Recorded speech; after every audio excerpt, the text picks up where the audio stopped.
BJP दोला मोनसेयाव माने big breaking news बे समाव नोंथांमोना होनो लागदों बिग ब्रेकिं निउज बिजेपि दोलोआ मोनसे सिट बारिलायलायबाय 97टा सिटआव बिथांमोना लिडिं लागासिनो दङ आरो कंग्रेसआ 26टायावनो दोङो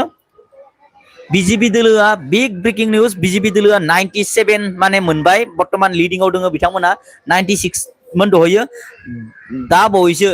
बिजेपि दोलोआ 97 आव लिडिं लागासिनो दङ तो बिग ब्रेकिं निउज बे समाव नोंथांमोन होनो लादों जे बिजेपि दोलोआ मोनसे सिट बारिबावबाय माने लिडिंआव बिथांमोना अग्रगति खालामबाय थादों दायो दिसपुर समस्तियावबो बिजेपिनि बिजाथि प्रद्युत बरदलै बिथाङा माने अग्रगतियाव दङ माने लिडिंआव दङ बिथाङा जालुकबारियाव डक्टर हिमन्त बिश्व शर्मा बिथाङा लिडिं लागासिनो दङ शिबसागराव अखिल गगৈ बिथाङा माने जरहाटआव बिजेपि